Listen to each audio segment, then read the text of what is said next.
ইয়াত দৰমহা বন্ধ কৰা বিলাক আমাৰ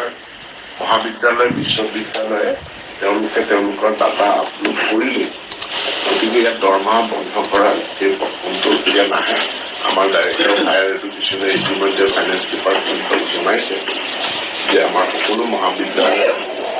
মুখ্যমন্ত্ৰীৰ নিৰ্দেশ পালন কৰিছে আৰু পালন কৰি সঠিকভাৱে এইবাৰ all India survey on higher এডুকেশ্যনত আমাৰ ডাটা হায়াৰ এডুকেশ্যনৰ ডাটা অন্তৰ্ভুক্ত কৰিছে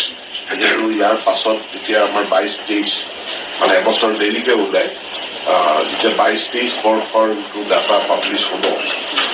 তাত আমি যথেষ্ট ইম্প্ৰুভমেণ্ট দেখিবলৈ পাম কাৰণেহে ছাত্ৰজনে এটা বিষয় পঢ়িব বিচাৰিছে যিটো তেওঁ নামভৰ্তি কৰা কলেজখনত নাই এতেকে সেই বিষয়টো বেলেগ এখন মহাবিদ্যালয়তো তেওঁ সেই বিষয়টোৰ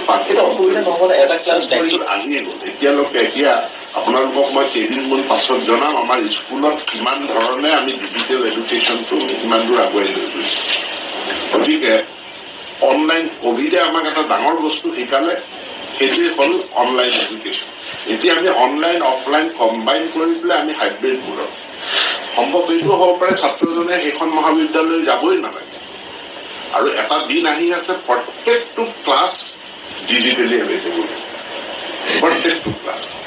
গতিকে তেওঁ নিজৰ শ্ৰেণীকোঠাত ফিজিকেলি তেওঁ 3টা ক্লাছ কৰিলে এটা তেওঁ যিটো ছাবজেক্ট নাই সেইটো তেওঁ অনলাইন কৰিলে